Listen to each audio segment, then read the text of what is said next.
الحمد لله رب العالمين والصلاة والسلام على رسوله الكريم وعلى آله وصحبه وأزواجه وذرياته ومن تبعهم بإحسان إلى يوم الدين. أما بعد، فعن أم سلمة رضي الله عنها قالت: ما صاب النبي صلى الله عليه وسلم شهرين متتابعين إلا شعبان ورمضان. میرے عزیز طلباء، دینی بھائیوں،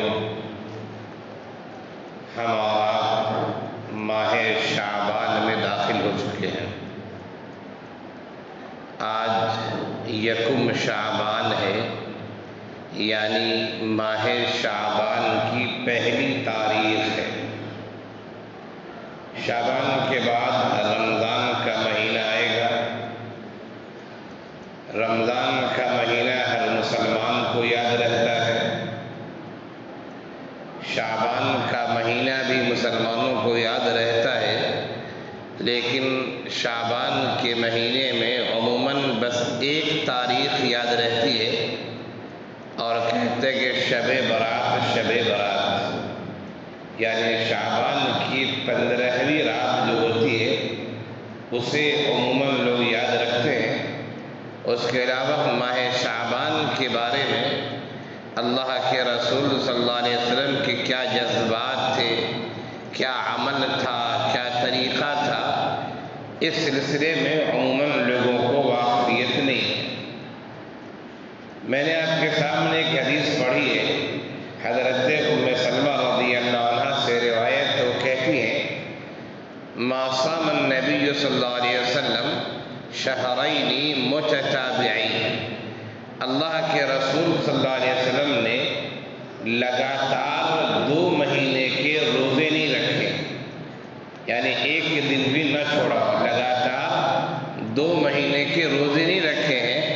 فرمایا الا شعبان و رمضان، سوائے شعبان اور رمضان کے، یعنی شعبان اور رمضان کے لگاتار روزے رکھے، اس کے علاوہ کسی اور 2 مہینے کے روزے نہ رکھے. اس حدیث کی تشریح میں محدثین اعظام نے یہ بات کہی ہے کہ جہاں تک پورے مہینے کے روزے کی بات ہے تو صرف اور صرف ایک مہینہ ہے، رمضان کا مہینہ، کہ اللہ کے رسول صلی اللہ علیہ وسلم نے ماہ رمضان میں پورے روزے رکھے ہیں، اس لیے کہ رمضان کے روزے فرض کیے گئے ہیں. جیسا کہ قرآن کریم میں اس کا تذکرہ کیا گیا ہے: کتب علیکم الصیام کما کتب علی الذین من قبلکم. تو رمضان کے پورے مہینے کا تو روزہ رکھتے تھے. رمضان کے علاوہ بقیہ 11 مہینوں میں سے کوئی ایسا مہینہ نہیں ہے کہ آپ پورے مہینے کا روزہ رکھتے ہیں. جہاں تک حضرت ام سلمہ رضی اللہ عنہ کی روایت کی بات ہے، جو روایت میں نے آپ کے سامنے پیش کی، اس کی تشریح میں محدثین نے لکھا ہے کہ شعبان کے اکثر ایام کے روزے آپ نے رکھے ہیں. رمضان تو پورے مہینے کا روزہ رکھا ہے، رمضان کے بعد سب سے زیادہ جو روزے آپ نے رکھے ہیں، سب سے زیادہ وہ آپ نے شعبان کے مہینے میں روزے رکھے ہیں. اتنے روزے کسی اور مہینے میں آپ نے نہیں رکھے ہیں. روزے کے سلسلے میں اللہ کے رسول صلی اللہ علیہ وسلم کا ایک معمول تھا، وہ معمول ہمیں سمجھنا چاہیے. آپ صلی اللہ علیہ وسلم کا معمول یہ تھا کہ آپ مہینے میں 3 روزے رکھا کرتے تھے، اور اس کا فارمولہ یہ ہے اصل میں کہ ایک کے بدلے میں اللہ کے یہاں جو عام قاعدہ ہے وہ یہ کہ ایک کے بدلے میں 10 ملتا ہے. مزید نیکیاں ملیں گی، اجر و ثواب ملے گا، وہ اللہ جانتا ہے، لیکن عام قاعدہ یہ ہے کہ ایک آپ کیجیے تو اللہ 10 دیتا ہے.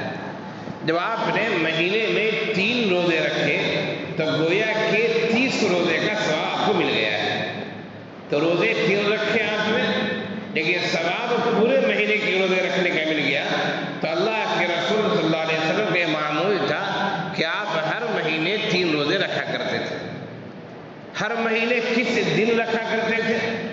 اس سلسلے میں شمائل ترمذی میں روایتیں آئی ہیں اور بھی دیگر کتابوں میں روایتیں موجود ہیں کہ عموماً آپ صلی اللہ علیہ وسلم ایام بیض کے روزے رکھتے تھے۔ عموماً ایام بیض کہتے ہیں چاند کی تاریخ 13، 14، 15، 13ویں، 14ویں، 15ویں تاریخ جو ہوتی ہے اس تاریخ کو ایام بیض کہتے ہیں، چاند کی تاریخ میں سے آپ صلی اللہ علیہ وسلم عموماً اس کے روزے رکھا کرتے تھے۔ کبھی اس کے خلاف بھی کرتے تھے، جیسا کہ حضرت عائشہ رضی اللہ عنہ کی روایت ہے کہ آپ صلی اللہ علیہ وسلم فی غرۃ الشہر، آپ کبھی چاند کے مہینے کے شروع میں 3 روزے رکھتے تھے۔ ایسا بھی ہوتا تھا کبھی شروع میں 3 روزے رکھ لیے، اور آپ کے معمولات میں سے یہ بھی تھا کہ آپ عموماً پیر کے دن اور جمعرات کے دن، بعض روایتوں میں جمعہ کا بھی تذکرہ آتا ہے کہ آپ پیر، جمعرات، جمعہ اس طرح 3 دن کے روزے رکھا کرتے تھے۔ گویا کہ ایام بیض کے لحاظ سے ہو یا آغاز شہر، آغاز مہینہ کے لحاظ سے ہو یا پیر اور جمعرات کے لحاظ سے ہو، آپ کی عادت تھی کہ آپ مہینے میں 3 روزے رکھا کرتے تھے۔ لیکن شعبان کا مہینہ وہ مہینہ ہے کہ جس میں آپ صلی اللہ علیہ وسلم کثرت سے روزہ رکھا کرتے تھے، کثرت سے روزہ رکھا کرتے تھے۔ اس کی وجہ کیا تھی؟ اس کی وجہ اصل میں تو اللہ کے رسول صلی اللہ علیہ وسلم ہی جانتے ہوں گے، لیکن علماء نے جو لکھا ہے وہ یہ ہے حدیث کی تشریح میں کہ اس میں رمضان کا جو مہینہ آنے والا ہے اس پورے مہینے میں روزہ رکھنا ہے، اس مہینے کی ایک طرح سے پریکٹس کے لیے، مشق ہو جائے، مشق کے لیے آپ صلی اللہ علیہ وسلم رمضان سے پہلے ہی تیاری شروع کر دیا کرتے تھے، اور اس طرح کثرت سے آپ صلی اللہ علیہ وسلم روزے رکھا کرتے تھے۔ بعض روایتیں یہ بھی بتاتی ہیں کہ شعبان میں 15 تاریخ کے بعد روزے نہیں رکھنے چاہیے۔ اب ہمارے پاس 2 طریقے کی روایتیں آ گئی۔ ایک روایت تو یہ بتا رہی کہ اللہ کے رسول صلی اللہ علیہ وسلم نے شعبان کے اکثر ایام میں روزے رکھے ہیں، اور دوسری روایت یہ آ رہی کہ شعبان میں 15 کے بعد روزہ نہیں رکھنا چاہیے، اس لیے کہ اس سے انسان کے اندر کمزوری ہو جاتی ہے، رمضان میں جو اسے محنت کرنا ہے اس سے پہلے وہ کمزور ہو جائے گا۔ تو دونوں حدیثوں کے درمیان اس طرح تطبیق دی جا سکتی ہے کہ اصل میں افراد کے اعتبار سے ہے۔ بعض افراد ایسے ہیں جو پورے شعبان میں روزہ رکھ سکتے ہیں اور رمضان رکھ سکتے ہیں، ان کے جسم و جثے کے لحاظ سے، طاقت و قوت کے لحاظ سے، قوت برداشت کے لحاظ سے، استطاعت کے لحاظ سے ان پر کوئی فرق نہیں پڑتا، وہ آرام سے روزہ رکھ سکتے ہیں۔ اللہ تعالیٰ نے ایسی طاقت انہیں دی، ایسی قوت دی۔ لیکن بعض افراد ہوئے جو جسم کے لحاظ سے کمزور ہوتے ہیں، اگر انہوں نے شعبان کے آخر ایام میں روزے رکھنے شروع کر دیے، ہو سکتا ہے کہ رمضان آتے آتے انہیں تھکاوٹ بہت محسوس ہو جائے، کمزوری بہت ہو جائے، اور اس کمزوری کی وجہ سے پھر ان کے لیے رمضان میں روزہ رکھنا مشکل ہو جائے۔ تو جن کی صورتحال ایسی ہو انہیں چاہیے کہ شعبان کے آخر میں روزہ نہ رکھیں تاکہ رمضان کے لیے بالکل تر و تازہ رہے، مضبوط رہے۔ اور جن کو اللہ تعالیٰ نے توانائی دی ہے، قوت دی ہے، انہیں چاہیے کہ شعبان میں بھی کثرت سے روزہ رکھیں، اور رمضان میں تو روزہ رکھنا ہی ہے، آخر بالغ ہے، مسلمان ہے، معذورین کی فہرست میں نہیں، تو رمضان میں روزہ رکھنا ہی ہے۔ تو اللہ کے رسول صلی اللہ علیہ وسلم شعبان میں کثرت سے روزہ رکھا کرتے تھے۔ ہمارے سماج نے اس بات کو ختم کر دیا، ہمارے سماج نے صرف ایک دن کو پکڑ لیا جس کو شب برات کرتے ہیں، بعض جگہوں پہ شبرات بھی کہتے ہیں، شبرات کا مہینہ ہے، بعض شب برات کہتے ہیں، بعض اور بھی دوسرے نام دیتے ہیں اسے۔ ایک دن کو یاد رکھا ہے، پورے مہینے کو بلا دیا ہے۔ یہ اسلام کا طریقہ نہیں ہے، یہ اسلام کا طریقہ نہیں ہے۔ اللہ کے رسول صلی اللہ علیہ وسلم کی سیرت ہمیں یہ نہیں بتاتی ہے۔ اسلام کا طریقہ یہ ہے کہ نبی نے ہمیں جو سکھایا ہے اس طریقے سے ہم کام کریں۔ کیا شب برات کی جو تاریخ ہوتی ہے، 15ویں جو رات ہوتی ہے، کیا اس رات کی اہمیت ہے؟ اور کیا 15 تاریخ کے دن میں روزہ رکھنا چاہیے نہیں رکھنا چاہیے؟ تو اگر ہم دیکھتے ہیں تو مسلمانوں میں 2 طرح کے لوگ ملتے ہیں ہمیں، علماء کے اندر بھی کچھ تو وہ ہیں جو شعبان کی 15ویں تاریخ کی اہمیت کا کلیتاً انکار کرتے ہیں۔ وہ کہتے نہیں ہے شب برات اور شعبان کی 15 تاریخ اس کی کوئی اہمیت نہیں ہے، شب برات کو لیلۃ البراء بھی کہتے، لیلۃ البراء اسی کا ترجمہ اردو میں شب برات ہے۔ تو ایک طبقہ تو ہے جو انکار کرتا ہے کہ نہیں کوئی اہمیت نہیں، جس طرح عام ایام ہوتے اسی طرح شعبان کی 15 تاریخ بھی ہے، رات کی کوئی اہمیت نہیں، دن کی کوئی اہمیت نہیں۔ لیکن ایسے لوگ بہت کم ہیں۔ اکثر علماء، اگر ہم یہ کہو کہ جمہور علماء کی رائے ہے، جس میں دیگر علماء کے علاوہ بعض اہل حدیث علماء بھی ہیں، بہت مشہور اہل حدیث علماء میں بہت مشہور عالم گزرے ہیں اعظم گڑھ کے حضرت مولانا عبد الرحمن مبارک پوری علیہ رحمہ، جن کی مشہور کتاب ترمذی کی شرح تحفۃ الاحوذی عالم عرب میں بہت اہم شرح مانی جاتی ہے۔ جس طرح بخاری کی شرح فتح الباری کو مقبولیت نصیب ہوئی ہے، اسی طرح ترمذی کی شرح کو عالم عرب میں بہت مقبولیت نصیب ہوئی ہے، جس کا نام ہے تحفۃ الاحوذی۔ حضرت مولانا عبد الرحمن مبارک پوری علیہ رحمہ کی تصنیف ہے، اور وہ مبارک پور اعظم گڑھ کے رہنے والے تھے۔ انہوں نے خود لکھا ہے تحفۃ الاحوذی میں کہ شعبان کے 15ویں رات کی اہمیت ہے، اگرچہ ان کے طبقے کے لوگ انکار کریں، لیکن انہوں نے کہا کہ اہمیت ہے۔ اور ہم تمام روایتوں کو جب دیکھتے ہیں تو روایتوں سے پتہ چلتا ہے کہ ہاں شعبان کی 15ویں تاریخ خاص طور سے رات کی اہمیت۔ دن کے بارے میں تو علماء کی رائے کہ روزہ کے سلسلے میں جو روایتیں روزہ رکھنا وہ کوئی روایت مضبوط نہیں ہے۔ مفتی تقی عثمانی صاحب دعوت برکاتہ نے بھی لکھا ہے کہ وہ روایت کوئی مضبوط نہیں ہے، ضعیف روایت ہے، روزے کا ثبوت نہیں ہے۔ اس لیے اگر کسی کا معمول ہے روزہ رکھنے کا تب تو روزہ رکھ لے، یا ایام بیض کی نیت سے 13، 14، 15 اگر روزہ رکھنا ہے تو اس پر روزہ رکھ لے، لیکن صرف اور صرف شعبان میں 15 تاریخ کا روزہ رکھنا اور اسے کارِ ثواب سمجھنا، مولانا نے لکھا ہے کہ یہ ضعیف روایت سے ثابت ہے، اور اسے ہم کوئی سنت نہیں کہیں گے، بلکہ نہیں رکھنا چاہیے۔ لیکن علماء کی ایک تعداد ہے جو دن میں روزہ رکھنا، یعنی 15 تاریخ کو روزہ رکھنا اور رات میں عبادت کرنا کو کارِ ثواب قرار دیتا ہے، اور ایک احادیث کے لحاظ سے سنت اور مستحب عمل ثابت فرماتے ہیں۔ خیر، میں نے تو ضمن یہ بات کہی کہ ہمارے سماج نے شعبان میں سے صرف ایک تاریخ کو اور ایک رات کو یاد رکھا ہے۔ اللہ کے رسول صلی اللہ علیہ وسلم کے اس عمل کو یاد نہیں رکھا گیا کہ آپ صلی اللہ علیہ وسلم شعبان میں اتنے روزے رکھتے تھے، اتنے روزے رکھتے تھے کہ کہنے والے نے کہا کہ پورے مہینے کا روزہ رکھتے تھے آپ۔ ہمیں اور آپ کو بھی چاہیے کہ ہم رمضان سے پہلے شعبان میں رمضان کی تیاری کریں۔ اللہ کے رسول صلی اللہ علیہ وسلم نمازیں تو کثرت سے پڑھتے تھے، ہمیشہ پڑھتے تھے، اور رمضان میں خاص طور سے۔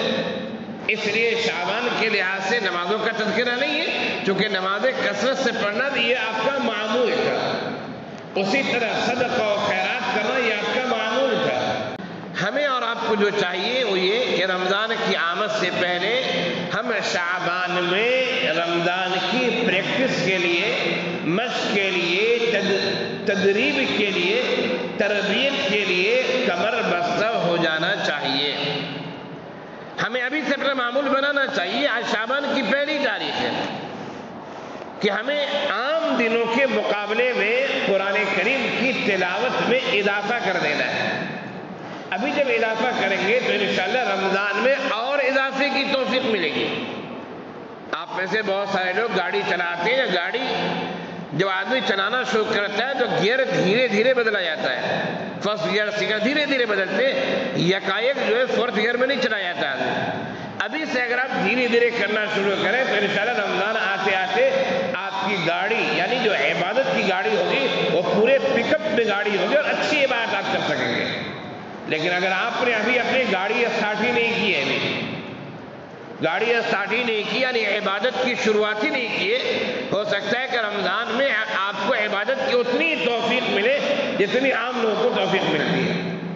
تو ایک کام تو یہ کریں کہ اس مہینے میں کثرت سے روزہ رکھنے کا ارادہ کریں، اور جو صاحب استطاعت ہو، صاحب استطاعت سے مراد قوت برداشت، جس جسے کے لحاظ سے انہیں روزہ رکھنا چاہیے۔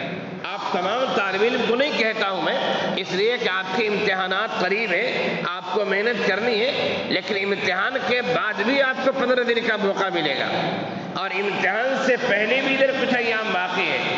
تو یہ شوق اور جذبہ پیدا ہونا چاہیے کہ ہم روزہ رکھنے کی پریکٹس شعبان سے شروع کر دیں۔ دوسری بات یہ کہ قرآن کریم کی تلاوت کے معمول میں بھی اضافہ کریں۔ ابھی سے اگر اضافہ کریں گے تو انشاءاللہ رمضان میں اور معمول میں اضافہ ہوگا، لیکن اگر ابھی سے اضافہ نہیں کرتے تو بھی رمضان میں عام معمول رہے گا۔ رمضان کے ثواب، رمضان کی فضیلتیں اور رمضان کا جو ثواب کو ہم اور آپ لوٹ نہیں پائیں گے۔ اسی طرح جن کو اللہ تعالیٰ نے مال و دولت دیا ہے، انہیں چاہیے کہ ابھی سے صدقہ و خیرات کرنے کی ایک تمہید شروع کر دیں۔ وہ غریب غربا کا جائزہ لیں، اپنے علاقے میں، اپنے محلے میں، اڑوس پڑوس میں، رشتہ داروں میں کون محتاج ہے، کون بیوہ ہے، کون پریشان حال ہے، کون غریب ہے، ان کی ایک فہرست بنا لیں ظاہری اعتبار سے یا اپنے ذہنی اعتبار سے، اور ہو سکے تو ابھی سے کچھ صدقہ و خیرات کرنا شروع کریں، نہ ہو سکے تو کم سے کم رمضان کی آمد کے ساتھ ہی صدقہ و خیرات کرنا شروع کریں۔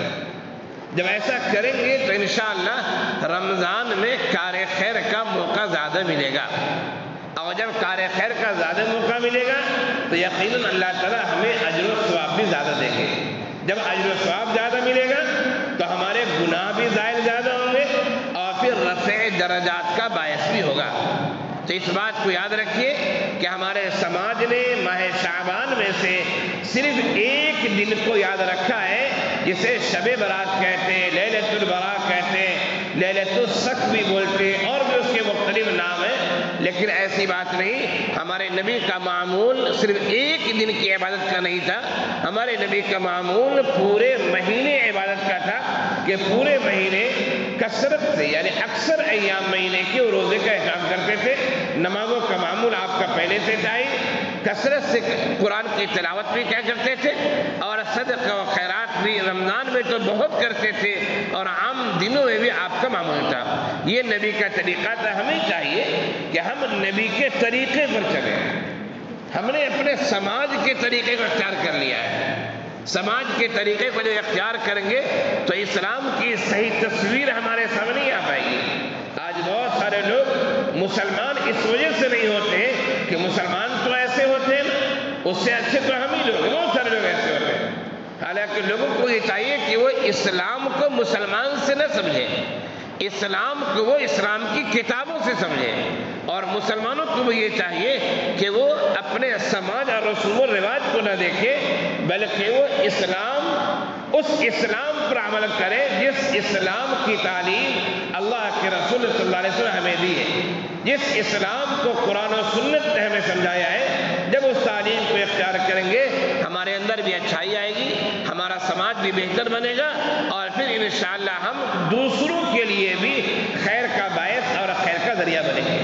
جو باتیں کہی گئی اللہ ہم سب کو عمل کی توفیق عنایت فرمائے، اور خاص طور سے ماہ شعبان میں کثرت سے روزہ، کثرت سے تلاوت قرآن، کثرت سے صدقہ و خیرات، اور کثرت سے دیگر نیک کام کرنے کی اللہ توفیق دے۔ آمین یا رب العالمین۔ وآخر دعوانا ان الحمد